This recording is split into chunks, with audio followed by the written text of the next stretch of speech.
Bom, boa noite a todos. É um prazer estar aqui com vocês em mais uma terças-feiras com a Sociedade Paulista de Infectologia. Essa é uma atividade que nós iniciamos lá no começo da pandemia de Covid-19, havia uma necessidade, né, da gente trazer informações fidedignas, baseadas na ciência, durante a pandemia, e foi assim que a gente começou essa atividade pela Sociedade Paulista de Infectologia.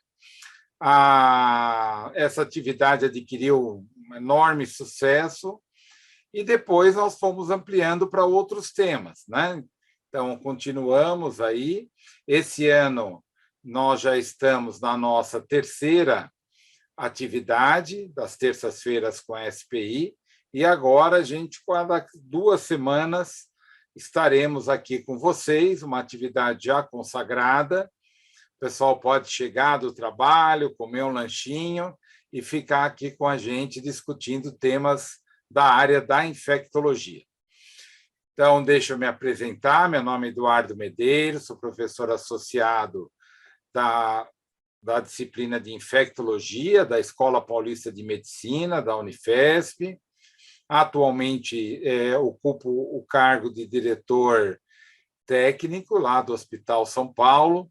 Então, é um prazer muito grande estar aqui com vocês. E na Sociedade Paulista de Infectologia, eu sou o diretor científico. Então, nós temos hoje aqui 2 pessoas fantásticas que vão estar conversando com vocês sobre o uso de antimicrobianos. Então, eu vou apresentar a Sigrid, a seguir ela vai conduzir aqui o evento. A Sigrid Souza Santos, ela é professora associada do Departamento de Medicina da Universidade Federal de São Carlos, a UFSCar. A Sigrid é uma colega muito antiga, né? Quando eu trabalhava lá no Hospital das Clínicas, tive um enorme prazer de conhecer a Sigrid, ainda como aluna. A gente deu plantões juntos, né? Então, é uma pessoa muito querida, extremamente competente na área da infectologia. Então, Sigrid, eu passo a palavra para você conduzir aqui o evento e estamos aí para te ouvir.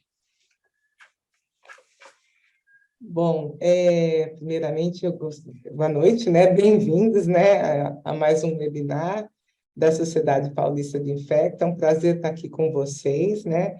O tema de hoje é tratamento antimicrobiano curto, né? As indicações, as contraindicações e as controvérsias. Infelizmente, a primeira parte do webinar seria apresentada pelo professor Carlos Magno Fortaleza, né, professor titular da Faculdade de Medicina de Botucatu, Unesp, porém ele teve um grave problema particular, ele não vai poder estar presente hoje, ele já pediu desculpas, infelizmente não é algo que fosse que ele tivesse como contornar para participar, né? E ele é o nosso presidente da Sociedade Paulista de Infectologia. Então, eu gostaria também, com um grande prazer, apresentar a doutora Maria Luísa Nascimento Moura.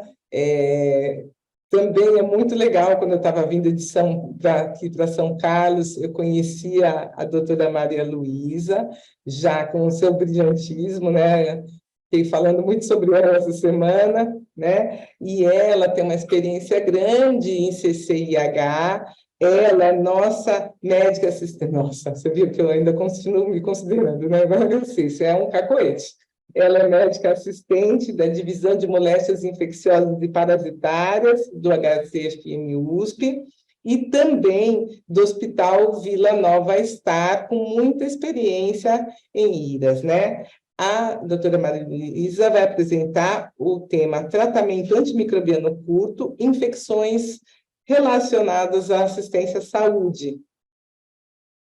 Fique à vontade, é um prazer todo receber. Eu vou pedir só um pouco para os participantes que enviem suas perguntas pelo chat, né? Então, doutora Maria Luísa, fique à vontade. Muito obrigada. Boa noite, Sigrid. Boa noite, doutor Eduardo. Eu queria agradecer a SPI aí pelo convite de falar sobre esse tema que eu particularmente gosto muito, né? E realmente faz muito parte do nosso dia a dia. Eu vou começar a compartilhar a tela aqui. E eu fiquei de falar hoje sobre o tratamento curto nas infecções relacionadas à assistência à saúde, né? E depois, assim, nas discussões, a gente pode até também conversar, né, junto com a Sigrid, sobre o tema das infecções comunitárias também. Então, só começando aqui, toda vida que a gente pensa em falar sobre uma antibiótico terapia adequada, a gente tem que pensar na melhor droga para o paciente, na dose mais adequada, né, para a condição daquele paciente. Então, a gente tem aí situações de pacientes críticos, por exemplo, que a gente precisa fazer uma dose otimizada, a gente tem situações de pacientes em insuficiência renal que a gente precisa fazer correções, e a gente precisa também pensar na duração ótima de tratamento, né, que é o tema que a gente vai conversar hoje. E toda vida que a gente pensa numa duração ótima de tratamento com antimicrobiano, a gente sempre precisa achar um equilíbrio, né, num tratamento em que seja curto o suficiente para reduzir eventos adversos, reduzir tempo de internação, reduzir custo, aumentar a adesão e diminuir resistência bacteriana, mas um tratamento que ele não leve a maior falha clínica ou maior recidiva, porque a gente não fez um tratamento por tempo suficiente. Então, achar esse equilíbrio é sempre o nosso desafio, né, dentro do tratamento antimicrobiano. E aí, eu até brinquei na última vez que eu dei essa aula, que foi no final do ano passado, a primeira vez que a gente conversou sobre esse tema foi em 2014, né? E quando toda vida que a gente vai conversar sobre ele de novo, que a gente vai se atualizar, a gente vê que cada vez mais surgem novas evidências aí com o tratamento curto de antimicrobiano. Então, em 2022, a gente tinha 1.323 trabalhos publicados sobre isso, para vocês verem como esse é um tópico que realmente tem sido dado muita importância, né, por todo o impacto que o uso de antimicrobianos causa na nossa sociedade. E aí, esse trabalho aqui vem ao encontro do que eu estou falando, né? Esse trabalho é um trabalho um retrospectivo, uma análise de 48 hospitais em Michigan, que avalia aí o uso de antimicrobianos em pacientes internados, e aí predizendo, né, principalmente para infecções respiratórias, o tempo de tratamento que deveria ser feito, se essa infecção é comunitária ou hospitalar.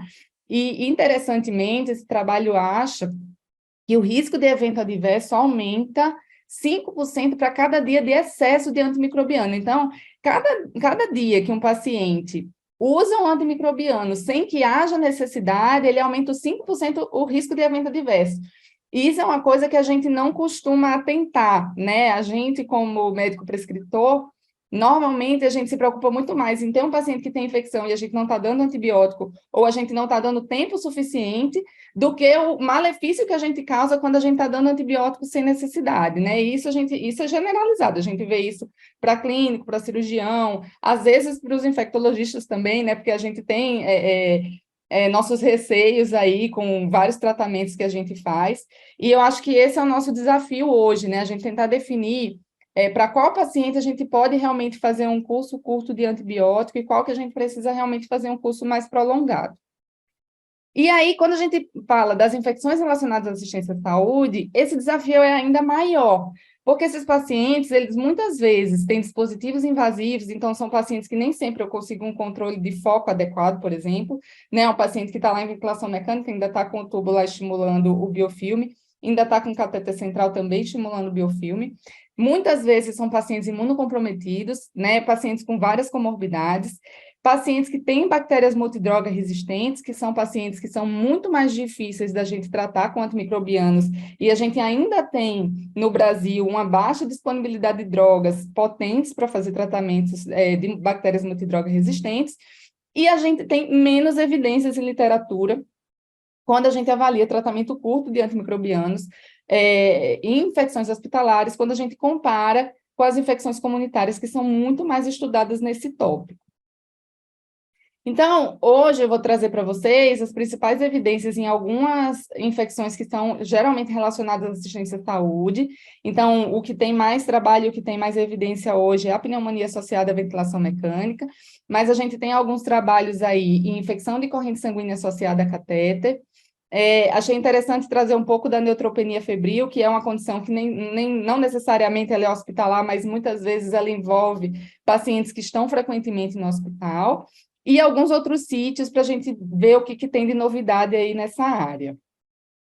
Então, quando a gente fala da pneumonia associada à ventilação mecânica, e a gente olha aí os guidelines, né, da Europa e do IDSA, eles já recomendam, os mais recentes, que a gente faça aí um curso de antimicrobianos de 7 a 8 dias de tratamento para pneumonia associada à ventilação mecânica. E isso vem sendo discutido há muito tempo, né? O trabalho mais clássico em relação ao tratamento curto da pneumonia associada à ventilação mecânica é esse trabalho do JAMA, em 2003, que ele avalia aí o tempo, é um ensaio clínico duplo cego randomizado, né? Foi feito em 51 UTIs francesas, e ele avalia aí, faz uma comparação entre 8 dias de antibiótico versus 15 dias. Não me perguntem por que não é 7 versus 14, porque o que a gente costuma fazer, e também isso é uma coisa totalmente cabalística, né? Por que a gente faz tratamentos por 7, 10, 14, 21 dias, ao invés de fazer 8, 9? Mas o fato é que os trabalhos realmente comparam 8 dias versus 15 dias para esses tratamentos, e esse trabalho aqui é um trabalho bem clássico, que avaliou que não houve diferença de mortalidade entre esses pacientes, né? Não houve diferença de recorrência de infecção pulmonar, e quando a gente olhava dias livres de antibiótico, os pacientes que tinham esse esquema de tratamento por 8 dias, tinham mais dias livres de antibiótico durante a internação que os pacientes que faziam um tratamento mais longo. O porém desse trabalho, que a gente vem falando ao longo de todos esses anos, é que para o subgrupo de bacilos gram-negativos não fermentadores, ou seja, Pseudomonas e acineto, né, principalmente, a gente teve nesse grupo do tratamento curto uma maior incidência, uma maior recorrência da infecção pulmonar, né? Apesar dos pacientes que tiveram recorrência terem tido menos bactérias multidroga resistentes, né, nesse grupo de tratamento curto, para esses bacilos gram-negativos não fermentadores, a gente teve uma maior recorrência de infecção pulmonar. Então, por muito tempo, o guideline da ATS, por exemplo, em 2005, falava que quando fosse pseudomonas, quando fosse uma parvo por pseudomonas, a gente tinha que tratar 14 dias, baseado nesse dado aí da recorrência. E essa recomendação foi caindo ao longo do tempo. Nos guidelines mais atuais, a gente tem aí o tempo de tratamento recomendado de 7 dias, e aí a gente vai ver por quê, né? Um outro trabalho que foi bem interessante a respeito desse tema foi esse trabalho do PLOS ONE, de 2012, que era um ensaio clínico aberto randomizado com 13 centros, que também avaliava aí o comparativo entre 8 dias versus 15 dias na pneumonia associada à ventilação mecânica. Esse trabalho também não mostrou diferença nem em cura clínica, nem em mortalidade, né, no D21 e no D28. E com relação à recaída da pneumonia, eles mostraram mais infecções secundárias aí no grupo de tratamento curto e mais dias livres de antimicrobianos também no tempo de tratamento, no grupo do tratamento curto. E aí, em 2015, surge essa revisão da Cochrane, nessa meta-análise aí de 6 ensaios clínicos randomizados com 1.088 pacientes, fazendo essa mesma comparação de terapia curta versus terapia longa, lembrando que em algumas dessas situações, em alguns desses trabalhos, né, a gente tinha um viés importante aqui, um alto risco de viés, principalmente relacionado ao cegamento dos pacientes, né? Então, de ensaio clínico randomizado, a gente tem aquele do JAMA em 2003, que foi o primeiro trabalho que eu falei, mas depois disso os trabalhos têm problema com cegamento. Então, existe esse porém aí quando a gente fala dessa meta-análise. E falando dos desfechos que essa meta-análise analisou, eles não conseguiram encontrar diferenças em mortalidade quando a gente fala de terapia longa, 15 dias, versus terapia curta, 8 dias. E aí, quando eles dividem aqui nos subgrupos, né, bacilos gram-negativos não fermentadores, MRSA, ou organismos que não eram nenhum desses dois grupos, ou organismos não especificados, a gente também não acha diferença de mortalidade entre o grupo da terapia longa e a terapia curta. E isso já foi um argumento para os guidelines utilizarem essa recomendação, mesmo que a gente tenha tido aquela situação lá com os bacilos gram-negativos não fermentadores de aumento de recorrência. Então, aqui, ó, o aumento de recorrência, que tinham aqui 2 trabalhos, interessantemente, esse trabalho do Medina de 2007 é uma publicação de congresso, né? Então, eles mostram que realmente os bacilos gram-negativos não fermentadores tinham mais recorrência quando a gente falava do grupo de tratamento curto, e isso não se demonstrava para os outros grupos de bactérias. E quando a gente olhava dias livres de antibiótico, o grupo de tratamento curto tinha muito mais dias livres de antibiótico, e isso é significante para todas as categorias, quando a gente comparava com o grupo de tratamento longo. Então, essa recomendação ficou assim por muito tempo, mas ainda ficou a pulga atrás da orelha da questão dos bacilos gram-negativos não fermentadores, que tem mais recorrência, e até hoje a gente vê e tem esse conceito, né, de que Pseudomonas e acineto são bactérias mais difíceis de tratar e que a gente tende a tratar por um período mais longo, né? Então, pelo menos na prática, a gente vê muito isso realmente. E esse trabalho aqui foi um trabalho interessante, é um trabalho bem recente de 2022, que também é um ensaio clínico que compara um grupo de 8 dias de tratamento versus 15, mas aí para pacientes que tinham cultura positiva para Pseudomonas aeruginosa, justamente tentando responder a esse questionamento da recorrência do bacilo gram-negativo não fermentador. E aí o desfecho primário deles foi óbito ou recorrência da PAV no D90, né, durante a hospitalização na UTI, e aí eles não conseguiram, a gente tinha aí uma margem de inferioridade que era de 10%, eles não conseguiram nesse trabalho demonstrar a margem de não inferioridade, e esse estudo foi interrompido com 24 meses devido à baixa taxa de inclusão. Então, assim, esse estudo não conseguiu demonstrar que era não inferior a gente tratar uma pneumonia por pseudomonas por 8 dias versus 15 dias, e aí tem esse porém de que eles não conseguiram incluir todos os pacientes que eles tinham planejado, então a gente continuou sem essa resposta. E aí, mais recentemente, agora já em abril de 2023, aparece essa meta-análise no Lancet, justamente para avaliar essa questão da recorrência ou recaída, né, principalmente relacionada aos bacilos gram-negativos não fermentadores. Então, esse estudo do Lancet envolveu 5 ensaios clínicos randomizados, apenas com dados publicados que eram em revistas revisadas por pares. Então, por exemplo, aquele trabalho de congresso do Medina de 2007 não entra. Eles avaliaram 1.069 pacientes, e um risco aí de viés um pouco mais baixo do que aquela da meta-análise da Cochrane, né? E aí, quando a gente olha os resultados, e aqui o desfecho primário desse estudo é recorrência, tá? Esse estudo, apesar de ter avaliado mortalidade, o objetivo primário dele foi definir recorrência justamente por essa questão do bacilo gram-negativo não fermentador. E esse estudo envolveu esse último trabalho que foi feito em 2022, aí, que não teve pacientes suficientes para conclusão, né, do estudo, mas tinha dados objetivos que podiam ser inclusos na meta-análise. Então, quando a gente olha aqui, ó, todos os tipos de PAV, a gente vê que não há diferença com relação à recorrência, e quando a gente separa por bacilo gram-negativo não fermentador, a gente também vê que não há diferença, só com um porém, que esse dado, né, está muito perto do 1 aqui, né, quando a gente vai olhar o intervalo de confiança aqui de 95% é de 0,93 a 3,33. Então, apesar de não ter achado diferença, mas existe essa tendência aí para favorecer o grupo da terapia longa. Aqui é a evidência de recaída, de recorrência, né? Outra evidência de recaída. Então, eles definem recaída quando a gente tem o mesmo micro-organismo. Depois que você suspendeu o tratamento, você ter um quadro pulmonar pelo mesmo micro-organismo, e recorrência seria como se fosse uma falha terapêutica, mas não necessariamente pelo mesmo micro-organismo.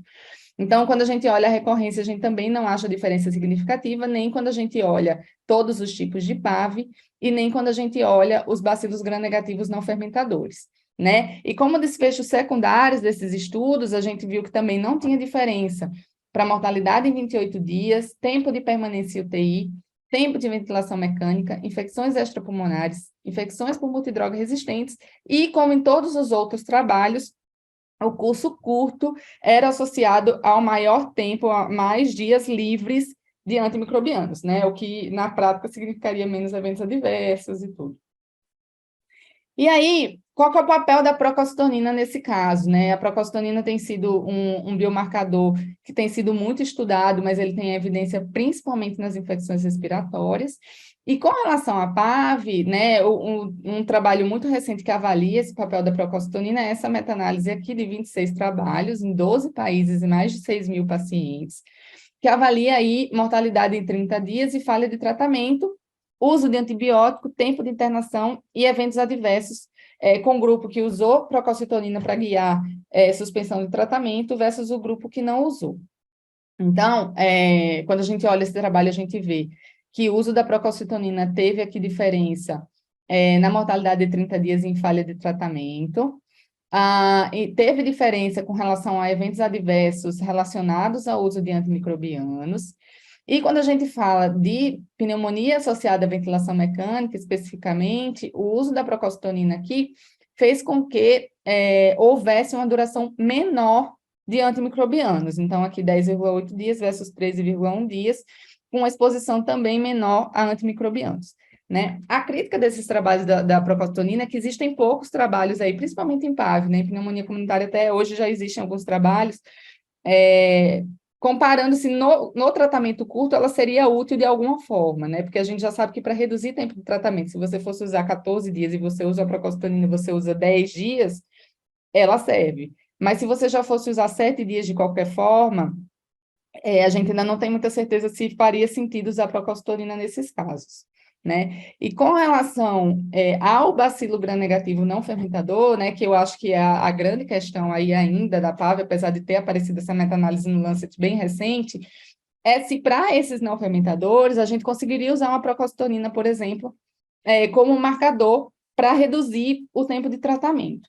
Então, esse trabalho, apesar de não ser um trabalho com um desenho, né, que leve a uma evidência muito bom, ele é não randomizado, ele é prospectivo, e a escolha do grupo era feita pelo médico assistente, então você tinha um paciente que começava o tratamento de PAV, e aí o médico assistente dele definia se ele ia entrar no grupo da procalcitonina ou se ele ia entrar no grupo controle, né? Isso por si só já é um viés que a gente tende a levar em consideração, né, o grupo da procalcitonina, pacientes que a gente está mais seguro de fazer um tratamento mais curto.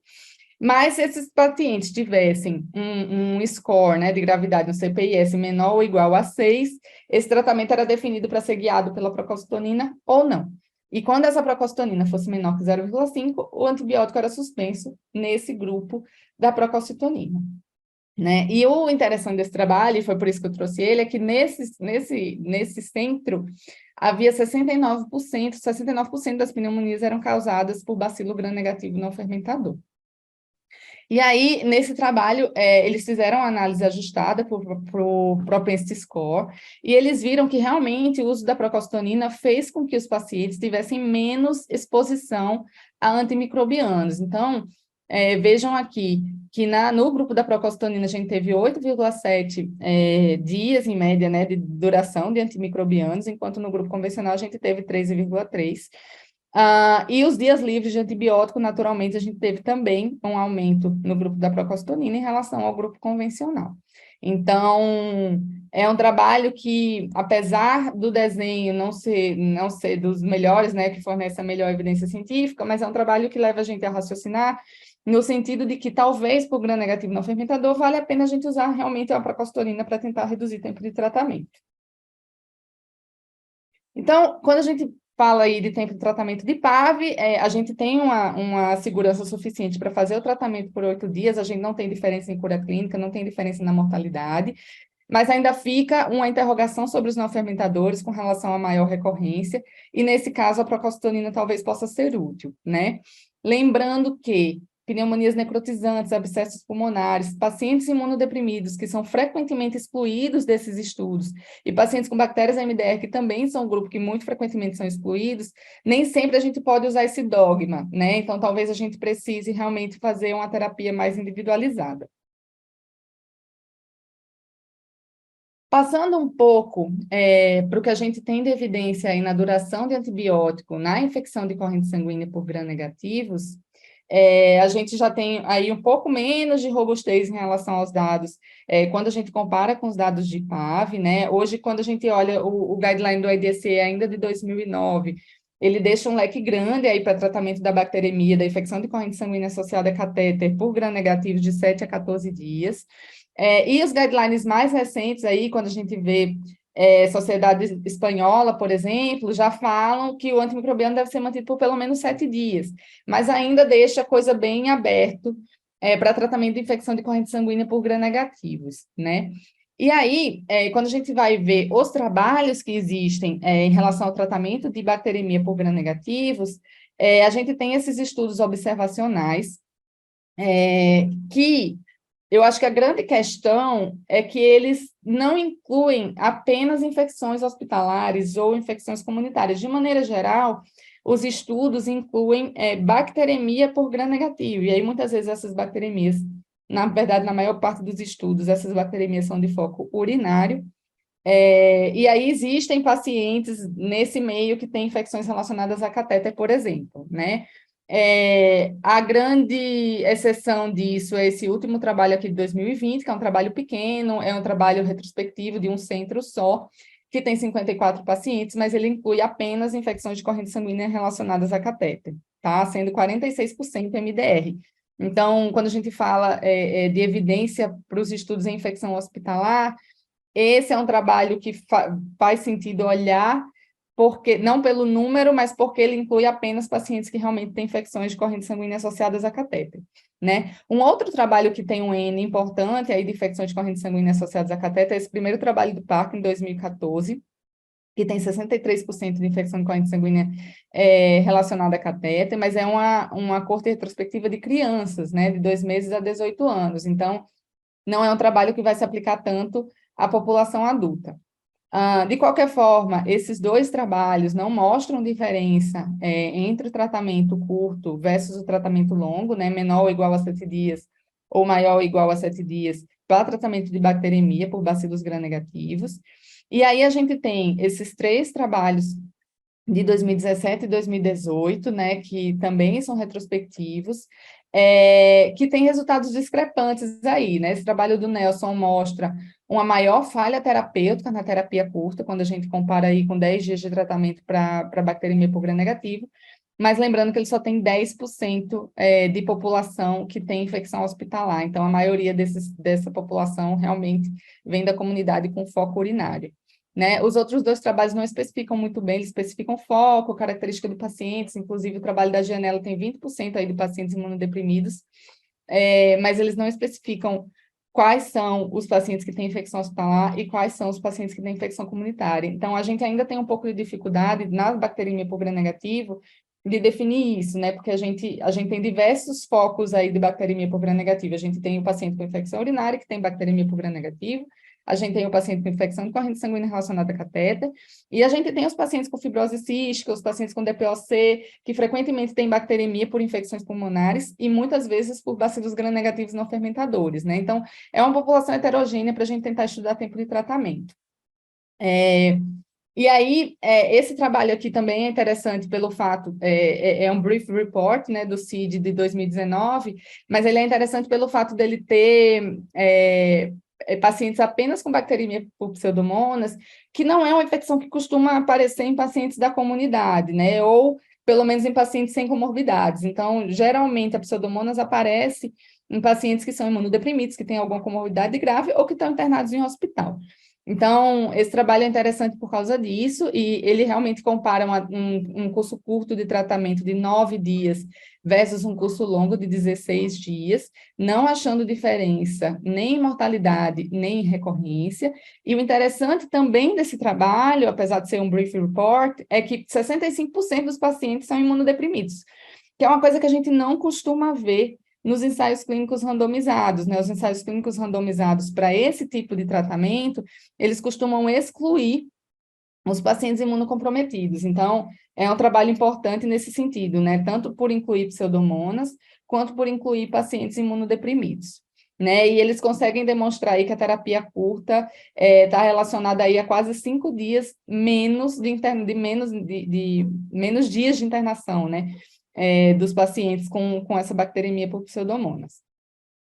E aí, tem 2 trabalhos mais recentes, que são ensaios clínicos randomizados, né, que eu trouxe aqui para a gente falar, que é esse trabalho do JAMA, de 2020, que ele faz uma comparação, ele é feito em 3 centros na Suíça, e ele divide os pacientes em 3 grupos a partir do 5º dia de tratamento. Então, o paciente tem bacteremia por gram-negativo, tratou 5 dias, ficou sem febre, beleza, agora eu divido os pacientes em 3 grupos.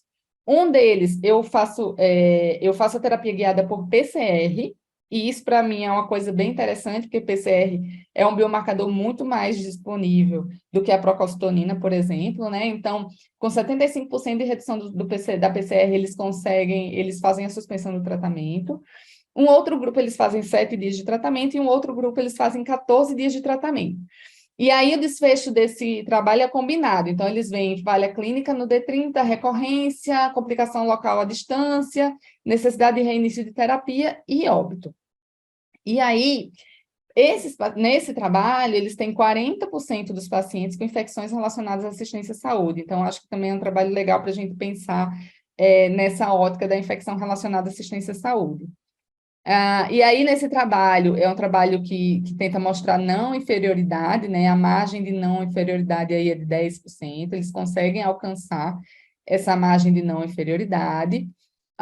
O único porém desse estudo é que eles têm menos eventos do que eles tinham calculado no tamanho amostral inicial, então é o único porém aí, mas de qualquer forma eles conseguem demonstrar que a gente não tem diferença quando a gente compara ou o grupo que eu guiei pela PCR ou o grupo que eu fiz 7 versus 14 dias com relação à falha clínica, tá?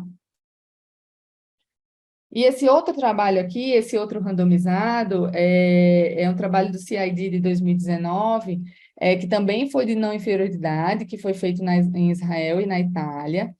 Nesse trabalho aí, a gente já tinha uma menor prevalência das infecções relacionadas à assistência à saúde, apenas 28% eram infecções relacionadas à assistência à saúde, maior parte era por enterobactérias e 68% de foco urinário, né? E aí o racional desse trabalho era o seguinte, o paciente tinha uma bacteremia por bacilo gram-negativo, que estava estável hemodinamicamente, sem febre no D7, há mais de 48 horas, e aí eles dividiam, né, em terminar o tratamento no D7 ou fazer o tratamento por 14 dias. E aí o desfecho primário era no D90, mortalidade, falha clínica e readmissão ou hospitalização a partir do D14. E aí, esse trabalho também, para o desfecho primário, ele conseguiu demonstrar que que havia não inferioridade, na verdade, dos 7 dias versus 14 dias de tratamento, né? Então, que não tinha diferença você fazer um tratamento curto versus longo para bacteremia. Então, esses 2 trabalhos aí são randomizados, diferentes dos trabalhos anteriores, né? Que eram estudos observacionais, e aí reforçando a ideia de que talvez para a bacteremia por gram-negativa a gente consiga fazer um tratamento curto. E essa aqui é uma meta-análise também desses trabalhos, né? Todos esses trabalhos estão inclusos aí, tem 6 estudos, 2 ensaios clínicos randomizados, que foram esses 2 que eu acabei de falar, e aí eles também não acharam diferença, né, do tratamento curto versus tratamento longo, para bacteremia primária versus secundária, em adultos versus crianças, com relação a eventos adversos, com relação à incidência de MDR e com relação à infecção por Clostridium. Então, até o momento a gente não conseguiu demonstrar a diferença nessas bacteremias por gram-negativo, com essa crítica de que talvez a gente precise separar melhor os pacientes, né, dividir em subgrupos, estudar melhor cada grupo para poder entender qual realmente que é o benefício do tempo de tratamento, né? Com relação à bacteremia, à infecção de corrente sanguínea associada a catéter, então a gente entende que a gente pode considerar, sim, os 7 dias, principalmente em pacientes que estão afebris, estáveis no 7º dia de tratamento, que tenham tido remoção do foco, isso é uma coisa importante. Na maioria desses trabalhos, o catéter, por exemplo, foi removido, né? E imunodeprimidos ainda é uma questão, apesar de ter cada vez mais trabalhos aí contemplando essa população. E aí, passando agora um pouquinho para a neutropenia febril, né, a gente tinha uma recomendação antiga em neutropenia febril de manter o antibiótico até que houvesse uma recuperação de neutrófilos, E aí aconteceu na Conferência de Leucemia, né, na ESIL de 2014, de começar a se recomendar que o antibiótico fosse suspenso a partir do momento que o paciente tivesse 48 horas afebril, independente da recuperação de neutrófilos. E aí, depois disso, apareceram esses estudos sobre otimização aí da terapia para o paciente neutropênico. Esse aqui é um estudo do Lancet, em 6 centros na Espanha, né, que pegava adultos com neoplasias hematológicas ou transplante de células tronco hematopoéticas, e eles comparavam isso, né, a interrupção do antibiótico, quando o paciente tivesse 72 horas afebril, versus um neutrófilo maior que 500, ou seja, manter o antibiótico até o neutrófilo melhorar, e o desfecho primário aqui foi tempo de terapia antimicrobiana empírica, né? E aí, quando a gente olha realmente o grupo experimental, que foi esse que suspendeu, né, mesmo sem recuperação neutrofílica, teve um tempo livre de antimicrobiano maior do que o grupo controle. E quando a gente olhava aqui recorrência da febre, o grupo controle tinha tido, na verdade, uma recorrência maior de febre, né, apesar de não ter diferença significante. E o que chamava mais atenção, e que é até esperado, né, o grupo controle, que você mantinha mais tempo de antimicrobianos, tinha mais eventos adversos relacionados a antimicrobianos. Então, a gente não tinha diferenças em desfechos clínicos, mas a gente tinha mais eventos adversos relacionados ao uso por maior tempo de antimicrobianos nesse trabalho.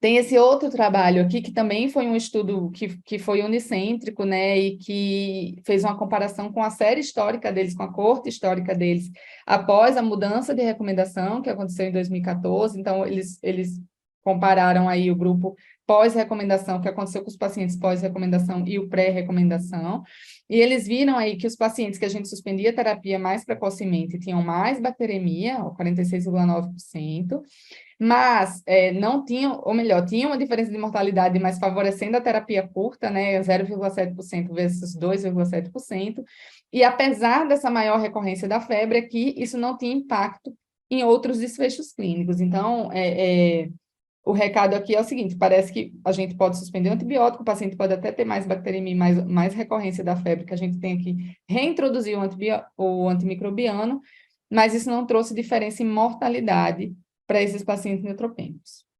Então, hoje, ainda existe essa mesma recomendação da ESIL, que o antibiótico empírico pode ser descontinuado após 72 horas de febre.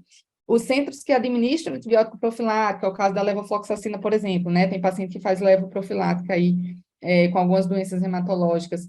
Você volta essa profilaxia, né, quando você suspende o antibiótico para neutropenia febril, e sempre aplicar isso para pacientes que estão estáveis clinicamente, que não têm um foco definido, que as hemoculturas são negativas e que tenham acompanhamento diário, né? Quando a gente tem um foco definido na neutropenia febril ou hemoculturas positivas, a gente faz o tratamento de acordo com o foco ou de acordo com o que teve crescimento na hemocultura.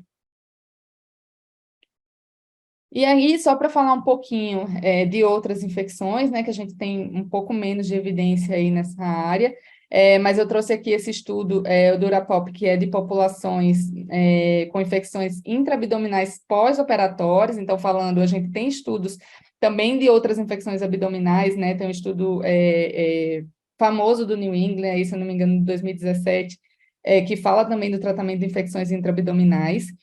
Mas eu trouxe esse aqui porque ele fala de infecções relacionadas a pós-operatório, né? Então, infecções perioperatórias abdominais, é um estudo multicêntrico da França, que incluiu pacientes admitidos em UTI, que tinham coleções intraabdominais e menos de 60 dias de abordagem cirúrgica.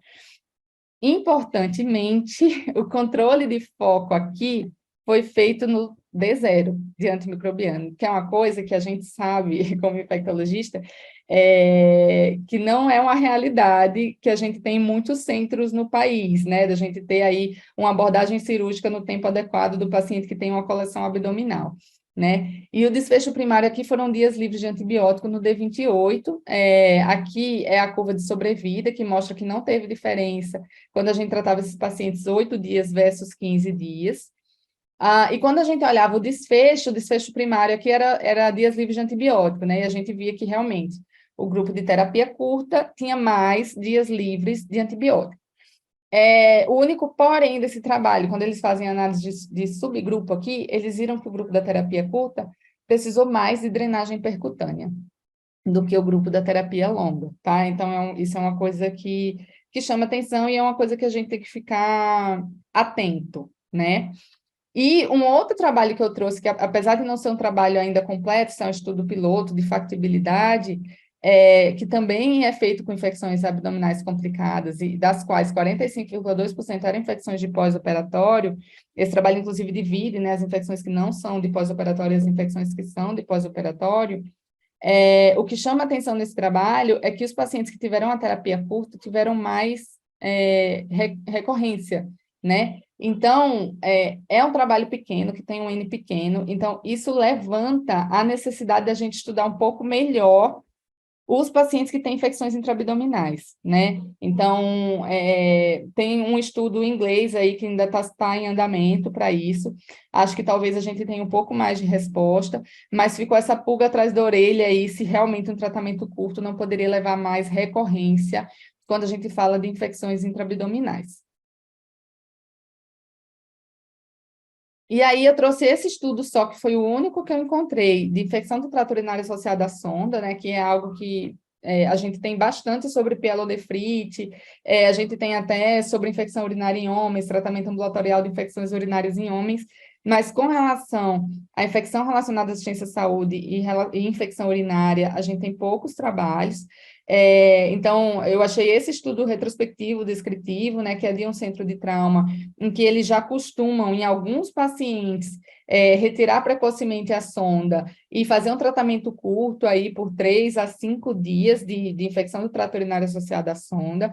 E aqui tem mais uma descrição mesmo, né? Então, eles não conseguem comparar os grupos de tratamento longo versus tratamento curto, justamente porque o paciente que a gente trata mais tempo é aquele que é mais grave, né? Então, ele só coloca aqui a taxa de sucesso, que é de 82% de sucesso clínico e 75% de sucesso microbiológico, num grupo que faz uma terapia por 3 a 5 dias no paciente que tem sonda vesical de demora.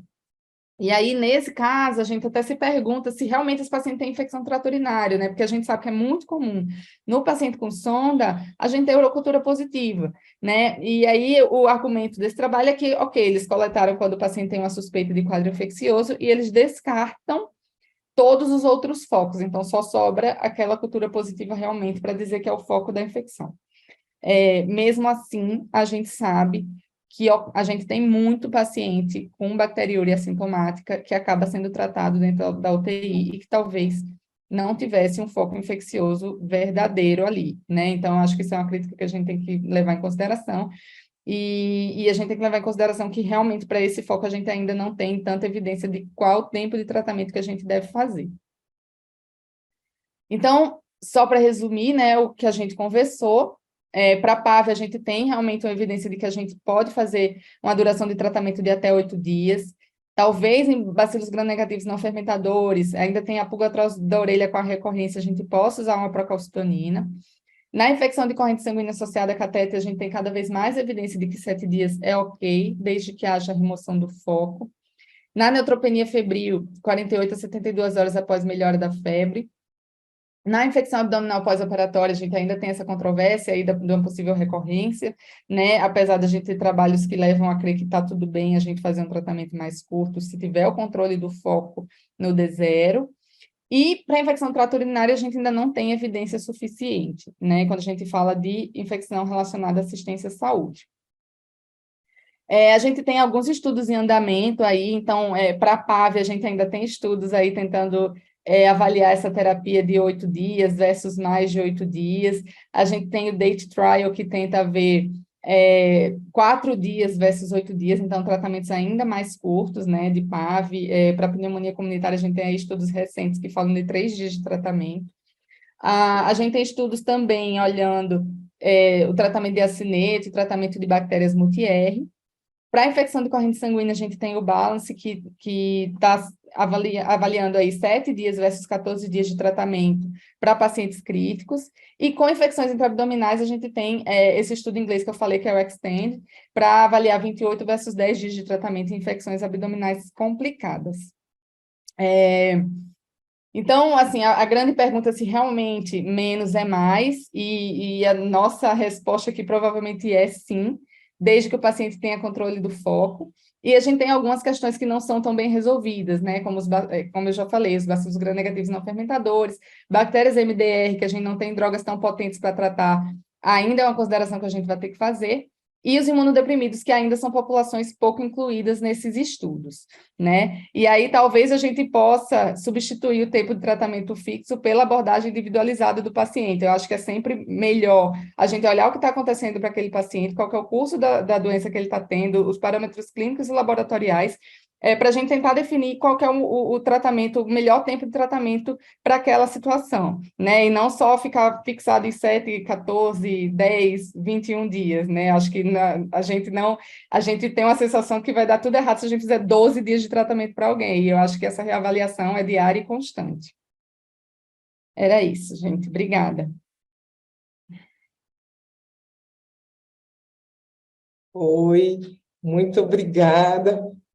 Muito legal, Maria Luísa, a apresentação. Eu já tenho algumas perguntas, vou levantar aqui uma pergunta que está colocada, que você já falou um pouquinho, né? Na hora que você falou de sonda vesical de demora, você falou de bacteremia associada à infecção urinária em homens, né? Então, se caberia a terapia curta. Aproveitando esse gancho, também a questão da terapia curta na infecção urinária numa comunidade com alta resistência à quinolona.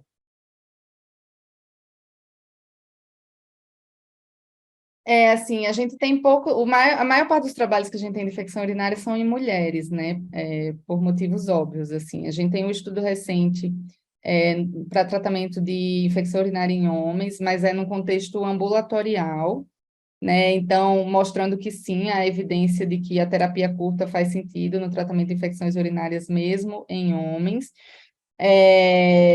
mas, de novo, é num contexto ambulatorial, de pouca gravidade, MDR não está incluído aí. E a questão da quinolona é uma questão muito importante mesmo, porque a gente tem realmente, né, relatos de cada vez mais resistência a quinolonas, e é uma droga muito boa para infecção urinária, né? Tem uma penetração muito boa na urina. Mas mesmo para outras drogas, né, quando a gente olha as meta-análises, olha tratamento de cistite, por exemplo, a gente tem evidência de que realmente um tratamento curto é suficiente para infecção urinária. Não acho que isso inclua a questão da prostatite, né? Eu acho que tem alguém perguntando da prostatite aqui, acho que prostatite ainda tem que ser um tratamento longo, sim. Mas quando a gente fala de infecção trato urinário baixo, cistite, a gente pode sim fazer um tratamento curto.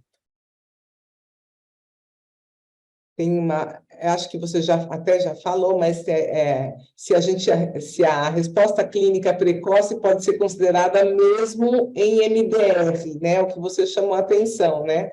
E é complicado, né? Se pode ter um parâmetro para definir o tempo, e acho que você deixou claro que no MDR é controverso você tomar essa posição, né? E tem uma outra questão, se o conceito de infecção associada à assistência à saúde foi semelhante nos diferentes estudos, né? E o tempo que a gente, após a alta, e que a literatura indica quanto tempo após a alta devemos considerar nesse caso. Na verdade, a pergunta é de quanto tempo, após uma alta, eu ainda vou considerar esta infecção associada à assistência à saúde.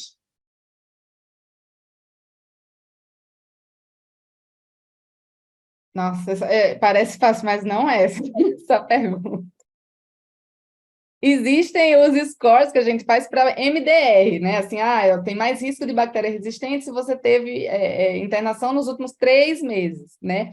Mas isso não necessariamente vai ser considerado infecção relacionada à assistência à saúde, né? A infecção relacionada à assistência à saúde, normalmente, isso depende do período de incubação, mas é até 48 horas pós-alta, tá? Então, as definições, geralmente, que são usadas no trabalho, é de infecção relacionada à assistência à saúde propriamente dita, do CDC, né? Aquela que acontece até 48 horas pós-alta, ou depois de 48 horas pós-internação.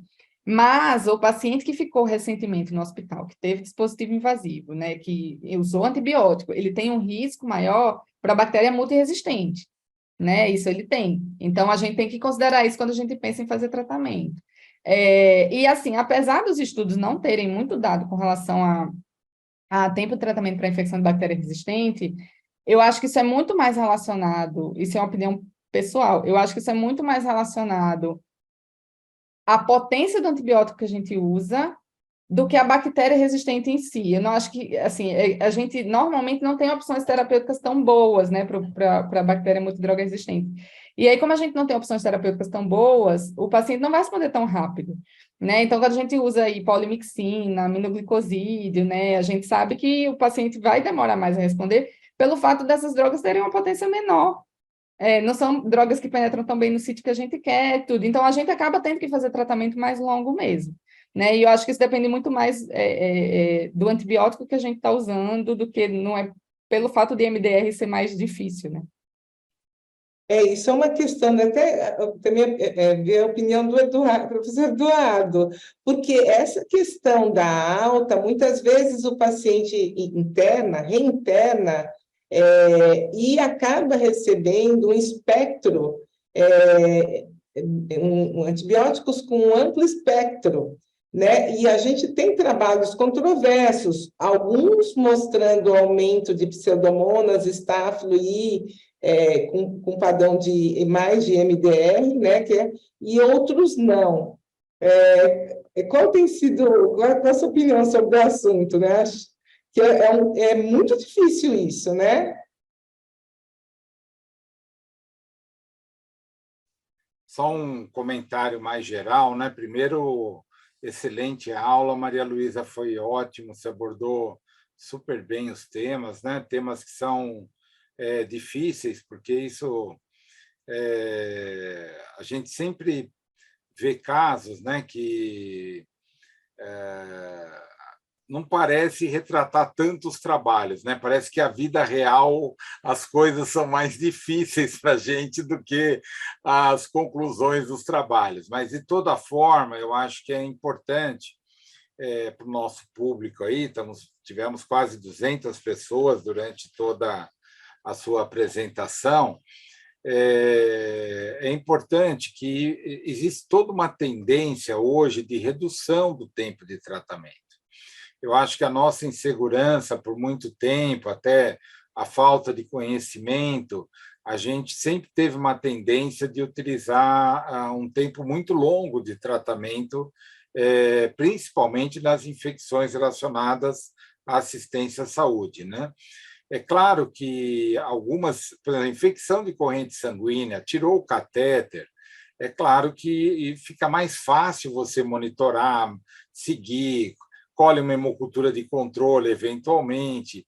Quer dizer, o quadro é mais clássico, né? Dá para você sentir mais o doente.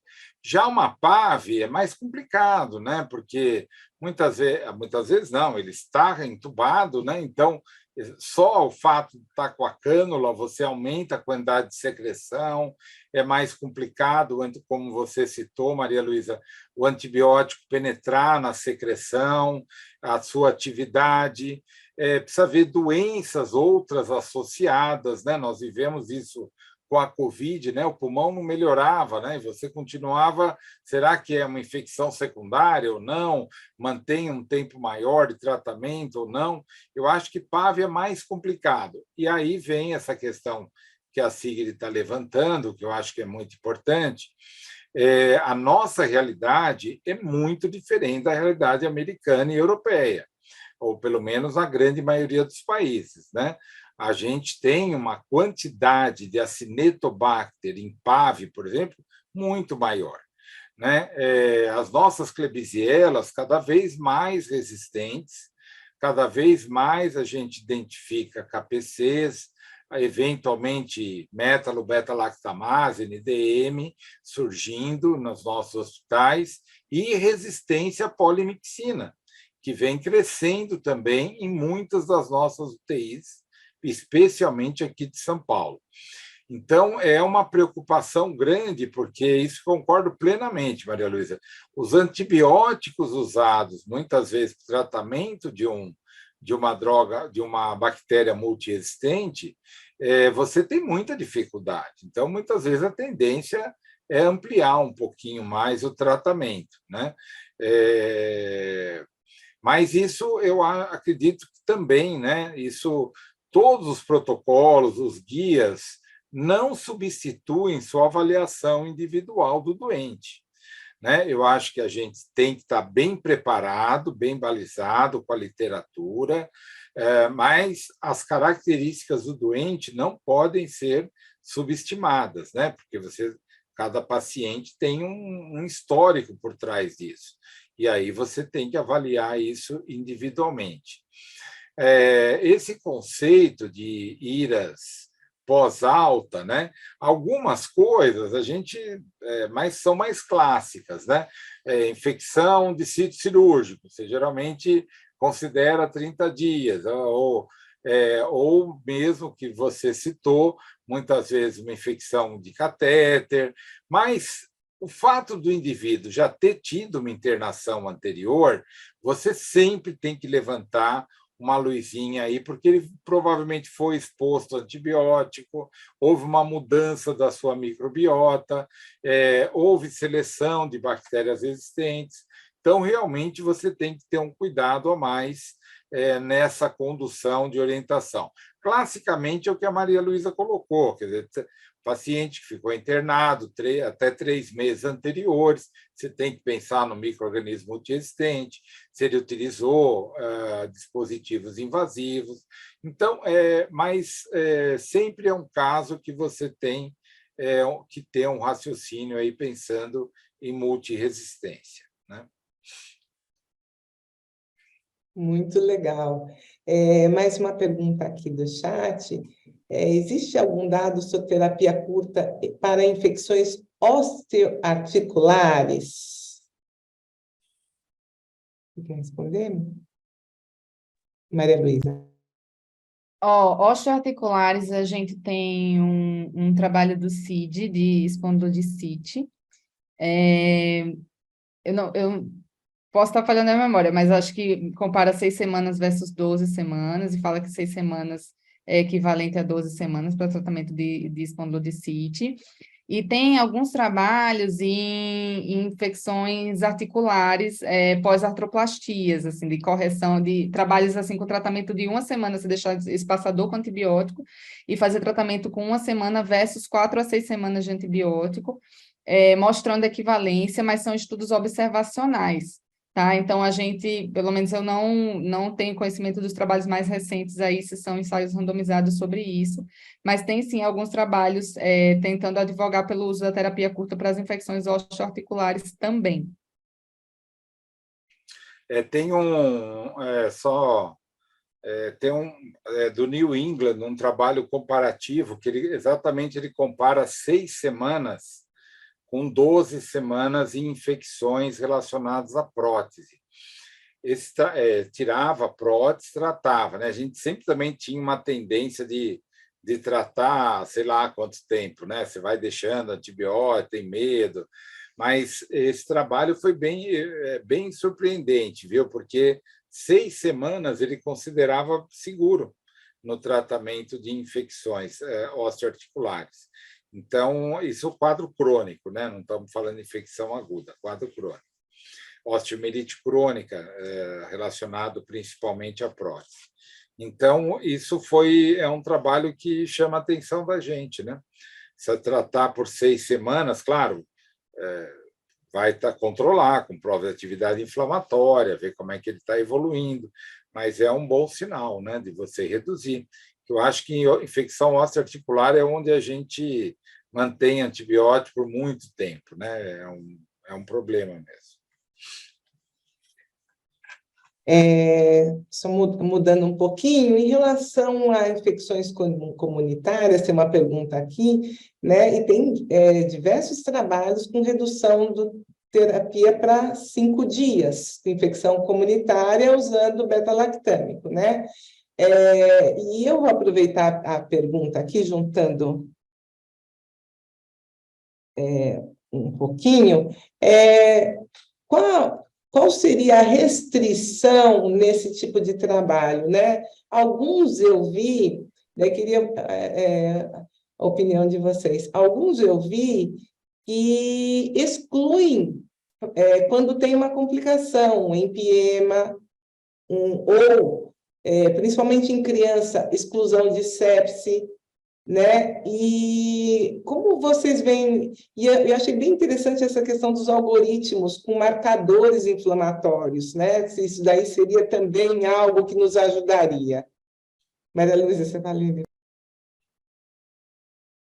É isso mesmo, assim, existem vários trabalhos, pneumonia comunitária eu acho que é o que tem mais estudo, assim, de redução de tempo de tratamento, tem 2 trabalhos recentes que falam de 3 dias, 3 dias versus 5 dias de tratamento, sei que a pessoa não teve pneumonia, né, essa pessoa tratou 3 dias e ficou bem, mas, assim, critérios objetivos, tem editorial, mostra até, sei lá, 15% com bacteremia, inclusive, assim, dos pacientes, sabe? E é bem, para mim, foi bem, chama bem atenção. Mas, de fato, eles excluem pacientes imunodeprimidos, pacientes com pneumonia necrotizante, paciente com empiema. Então, os pacientes que têm mais complicação, eles são excluídos desses trabalhos. E eu acho que esses trabalhos são interessantes porque eles servem para mostrar que os quadros leves a gente pode ser mais, né, a gente pode ser mais agressivo, digamos, com o tempo de tratamento, né? Porque eu acho que o que acontece hoje é que a gente acaba estendendo o tratamento mesmo para aquele paciente que está bem, que não tem uma pneumonia complicada. E aí eu acho que esses trabalhos são interessantes por isso, mas a gente tem que ter esse discernimento que realmente, se o paciente tem uma pneumonia complicada, empiema, pneumonia necrotizante, imunodeprimida, a gente precisa pensar em talvez estender um pouco mais, né? A gente não se apegar realmente a esse tempo assim de 5 dias exatamente se o paciente ainda não está bem, por exemplo, né? Porque muitos têm aquela, se clinicamente houve melhora, né? Daí você poder e também usar de parâmetros inflamatórios, acho interessante. Em relação à polimixina, aqui tem uma pergunta interessante de infecção associada à corrente sanguínea, né? E perguntando sobre uma recomendação, se tem algo em especial quando você tem que, só como agente, a polimixina, estou entendendo isso, né? E ele chama atenção com a falta de novas associações beta-lactâmicos na nossa realidade, né? A gente entra naquele problema do MDR, a gente não tem uma droga potente para tratar muitas vezes, né? Eu acho que nessas situações a gente precisa definir muito caso a caso, porque, por exemplo, tem paciente que responde muito bem, assim, você removeu o catéter, ele no outro dia já está febril, está fazendo polimixina, caiu o marcador inflamatório, né? Teve uma melhora clínica importante, eu não estenderia esse tempo de tratamento para 14 dias, por exemplo, mesmo sendo polimixina, né? Com a hemocultura de controle, como o doutor Edu falou. Então, eu acho que esses pacientes com MDR, que a gente usa drogas não tão potentes, precisam ser vistos caso a caso, realmente. Se são pacientes que demoraram um pouco mais para responder, aí talvez valha a gente estender tempo de tratamento mesmo, né? O grande problema da poli, né, é a toxicidade. A gente precisa ter muita atenção, né? Às vezes tem casos que a gente atribui a outra coisa, né? Geralmente, como é um paciente muitas vezes grave, em UTI, está entubado, a gente não consegue ter essa percepção, principalmente toxicidade neurológica, né? Mas precisa ter muito cuidado, especialmente, embora seja uma droga, a excreção renal não é muito alta, né? É uma droga que você excreta em torno de 10% nas primeiras 24 horas, e às vezes até a ideia é que você não corrige em pacientes graves, mesmo com uma função renal diminuída, mas isso aumenta muito a toxicidade, especialmente em pacientes com insuficiência renal. Esse pouco que é excretado, né, mesmo assim, você aumenta muito a toxicidade. Então, precisa ter muita atenção com a toxicidade, né? É um antibiótico que eu tenderia a usar o menor tempo possível, sempre que tiver uma outra opção, utilizar. O problema é que para KPC, por exemplo, né, você usar ceftazidima, avibactam, que seria uma opção se for KPC mesmo, né? Porque se for produtora de metalo-beta-lactamase, esse é um problema.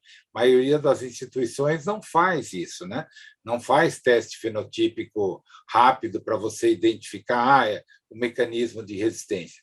Até é simples, só que é caro, né? Então, a maioria não tem usualmente isso. E se for uma metalo-beta-lactamase, não vai funcionar, porque a ceftazidima avibactam não tem atividade contra a metalo-beta-lactamase. Se for KPC, né, carbapenemase mesmo, é ok, ela tem atividade, só que o custo é uma coisa absurda, né? Uma ampola de ceftazidima avibactam, ela está em torno aí, comercialmente, em torno de R$800, R$900, isso dá quase R$3.000 por dia, né? Você usa a cada 8 horas. Se você tem um paciente, ainda você faz um pedido de compra, ajusta, mas se você tem 10, se você tem 15, 20 pacientes, é uma situação muito difícil isso no dia a dia dos hospitais, né? Então, realmente, eu acho que o maior desafio hoje é tratar esses multiresistentes com drogas que sejam pouco tóxicas, né? Tem a questão, se eu faço um tratamento curto, o paciente está indo bem, e recidiva os sintomas na suspensão, né? Volto ou já amplio, né? Qual teria uma regra, um tempo livre, de tempo livre para isso? Eu já passo para uma terapia de maior espectro, para MDR? Como seria isso? Isso tem uma definição? Os trabalhos definem recaída como pelo menos 48 horas sem antibiótico, a recidiva, né? 48 horas sem antibiótico e você teve um novo quadro. Na prática, assim, o que eu acho que se você entendeu que realmente aquele paciente não teve tempo de tratamento suficiente e foi por isso que ele teve uma recorrência dos sintomas, eu talvez tendesse a voltar com o mesmo antibiótico, sim, né? Eu acho que isso depende muito da apresentação clínica, assim, quando é um paciente que volta muito grave, né, que tem uma disfunção orgânica grave e que talvez você não tenha tempo de definir sobre isso, aí sim talvez eu ampliasse o espectro, cobrisse MDR, mas se tem tão pouco tempo assim que você suspendeu e ele recorreu aos sintomas, eu tendo a pensar que realmente não foi suficiente o tempo de tratamento. Então, eu acho que eu voltaria, sim, com o mesmo antibiótico. Tem uma coisa que você falou que eu achei muito legal, que a questão que você falou chamou a atenção nas infecções abdominais, a questão do controle do foco. Muitas vezes o paciente complicou com o empiema, fez uma coleção e na verdade, a gente não isola mais a gente e há uma escala, vai subindo, né? E não necessariamente você precisa modificar o espectro. A gente, na pediatria, vê muito isso, né? Pneumonia grave em pediatria, que acaba que complica com empiema, com coleção ou com necrotizante, e que vai escalonando, na verdade, acho muito importante a gente lembrar do controle do foco, né? A bisturilizina, né? No caso das abdominais. Exatamente, eu acho que infecção intraabdominal assim, essencial, né? Se a gente não tem controle do foco, não adianta. E é muito comum a gente ver isso, tem a coleção lá, e aí vai, ceftriaxona e metronidazol, aí depois ira vanco e tazocin, aí depois ira linezolida e meropenem, aí depois acrescenta antifúngico, e a coleção continua lá e ninguém drenou, né? Aí quando você drena, sai um E. coli muito sensível né? Porque na verdade não era esse o problema. Então, e é importante falar que esses trabalhos todos têm controle de foco também, não é a realidade que a gente tem na maioria dos lugares, né? Assim, eu acho que quem vem de hospital público sabe o quanto que a gente briga para ter controle de foco adequado e quanto a gente espera para ter um controle de foco aí quando os pacientes estão recebendo antimicrobiano. Tanto é que a gente só considera contar o tempo de antibiótico depois que fez a cirurgia, né? Então, assim, D0 a partir da cirurgia, porque antes disso a gente ignorou, né? Tem algum tratamento curto para prostatite aguda, né? Prostatite aguda.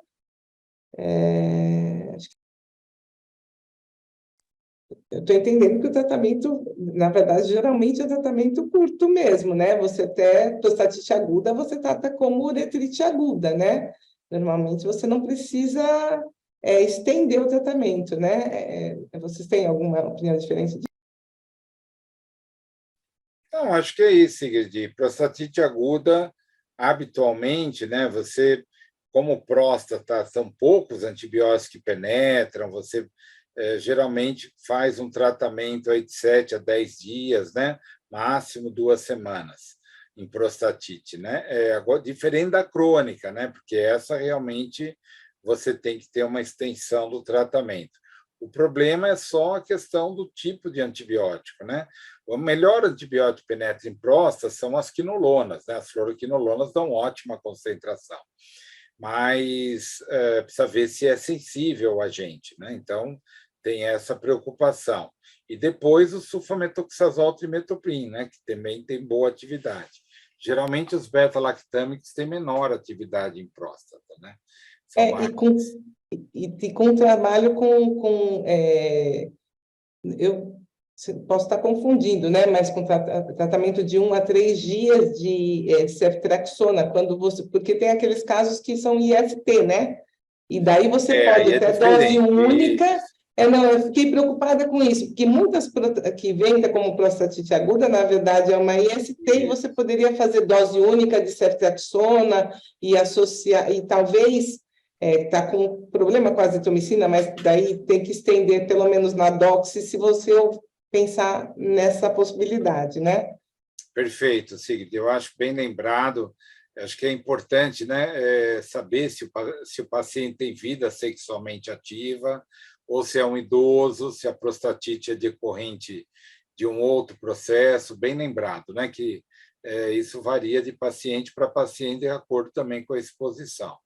Né, Mycoplasma hominis, você tem outros agentes associados, própria clamídia, se tem outros agentes, ureaplasma, tem outros agentes relacionados à uretrite que também pode cursar com quase prostatite, né? É isso mesmo. Gente, eu estou lendo aqui, tem um monte, eu não sei se eu dou conta do chat, porque tem um monte de pergunta muito legal.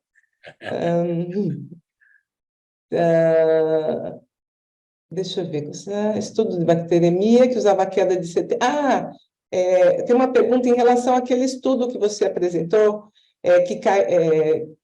de bacteremia por gram-negativo, que usava a queda de 75% de PCR em comparação com 7 ou 14 dias. Quanto foi o tempo médio para essa queda? Era sempre menor do que 7 dias ou não? Curiosamente, em torno de 7 dias também a queda do PCR. Então, deve ser mais ou menos uma semana mesmo o tempo de tratamento recomendado para o tratamento de bacteremia. Acho que a mediana foi 7 dias do grupo da PCR. Tem uma pergunta interessante aqui no paciente crítico imunodeprimido, né? E chama atenção, né? Em HIV/AIDS. Você falou do imunodeprimido, achei bem interessante, né? Bacteremia em HIV/AIDS, você viu algo nesse sentido? Eu não vi em HIV/AIDS especial. Tem trabalho que inclui, sim, dentro dos imunodeprimidos, inclui pacientes com AIDS. Eu acho que tem um trabalho italiano, que é o da Gianella, né? De infecção de corrente sanguínea, de bacteremia do gram-negativo. Ele inclui a população imunodeprimida, e dentre eles tem HIV/AIDS, tem transplante de medula óssea, tem populações realmente em quimioterapia, tudo. Então, eles estão inclusos em alguns desses trabalhos, assim, apesar de não ter, eu pelo menos não conheço um trabalho específico com essa população. Mas os trabalhos que incluem imunodeprimidos, muitas vezes têm pacientes com HIV/AIDS, sim. Outra pergunta aqui um participante está perguntando que ele já viu trabalho sugerindo 3 dias de antibiótico para pneumonia adquirida na comunidade com indicação de internação hospitalar. Acham realista ou muito ousado?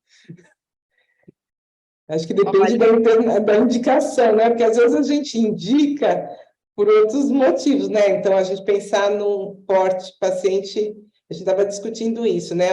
Um porte 3 que eventualmente você indica, né? Mas porte 4, porte 5, o que vocês acham? Olha, esses trabalhos são bem. Eu não sei nem o que dizer. A gente fica realmente assustado, assim. Eu li algumas vezes esses trabalhos que falam dos 3 dias. Tem pacientes graves, tem paciente porte 4, tem paciente com bacteremia, paciente com pneumonia que usa 3 dias de antibiótico. Agora, se eu estou habituada a isso, não, ainda não fiz. E, assim, ainda tenho receio, sinceramente, em fazer. Eu acho que a gente ainda está longe até de conseguir os 5 dias para pneumonia comunitária, que é uma coisa já bem documentada, né? Então, assim, acho que é muito difícil a gente convencer os clínicos já a usar os 5 dias. Os 3 dias, eu acho que ainda está fora da nossa realidade, né? Apesar de que as evidências estão mostrando que sim, né? Vamos ver o que mostram os próximos trabalhos que vierem. Agora, eu queria aproveitar e fazer uma pergunta que eu tinha deixado separada aqui. Eu queria trazer essa pergunta para o professor Eduardo, porque é um trabalho, não sei se a Malu viu também, do Journal of Antimicrobial Chemotherapy, falando que ele estuda os infectologistas. Vocês viram esse trabalho? Que viram que os infectologistas costumam prescrever uma terapia mais longa do que os não especialistas. Vocês chegaram a ver? É um trabalho que tem várias outras, ele checa outros fatores, né? Mas me chamou a atenção este dado, né? De você ter uma tendência do especialista em doenças infecciosas parasitárias prescrever uma terapia mais longa. Olha, Sigrid,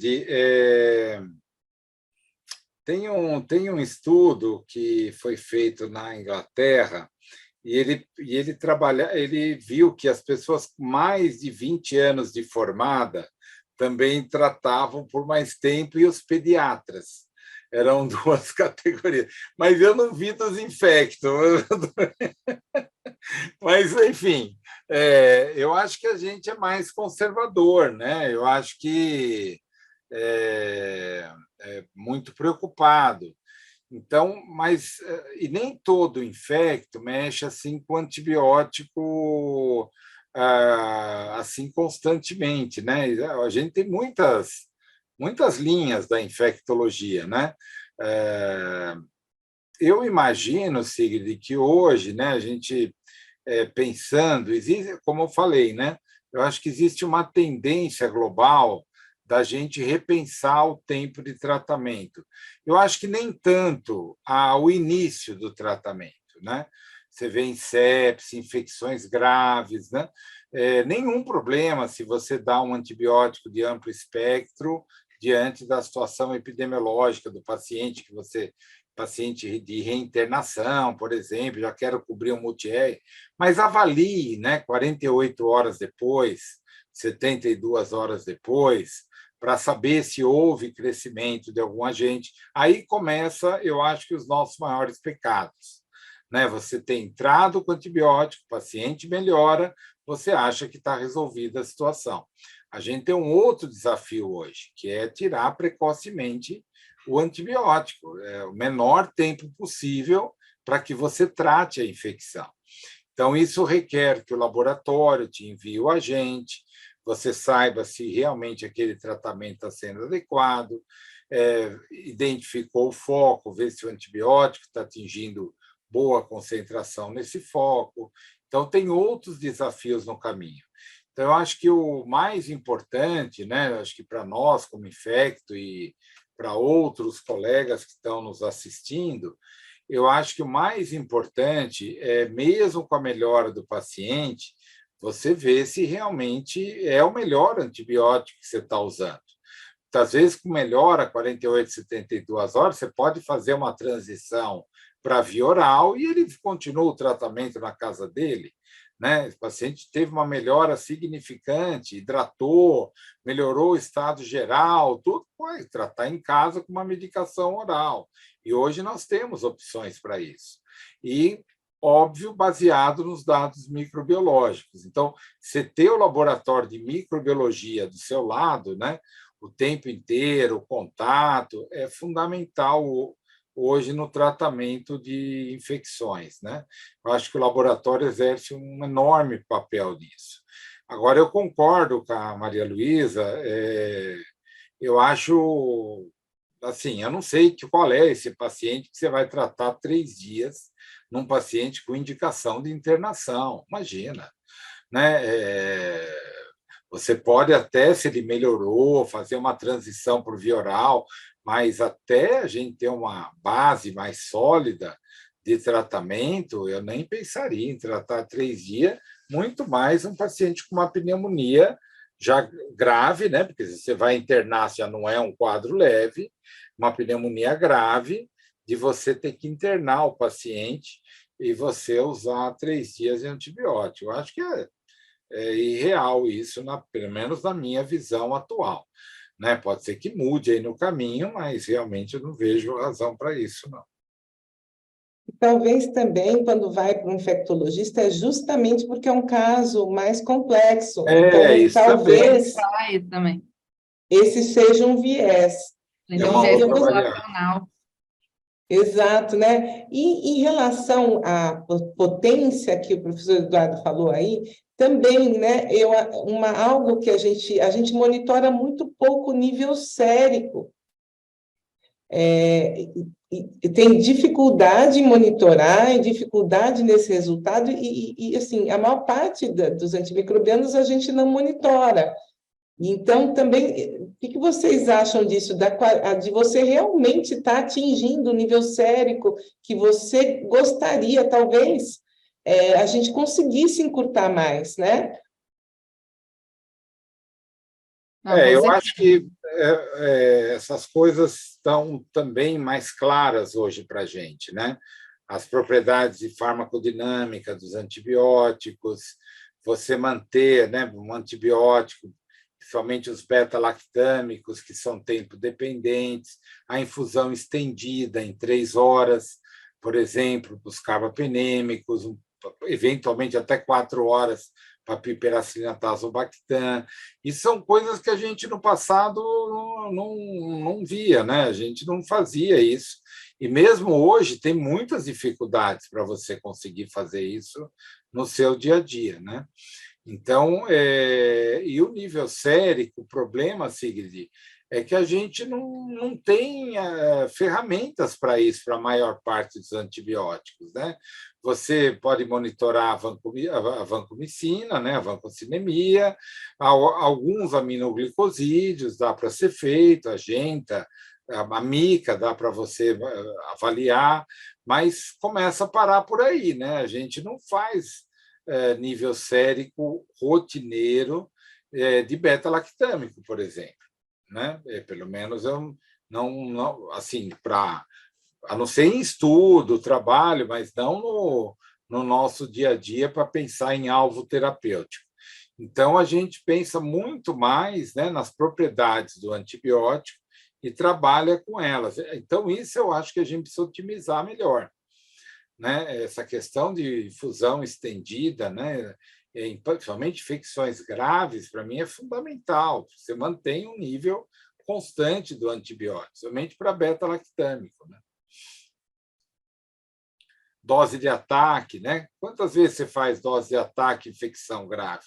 Poucas vezes. Geralmente você usa um padrão, né?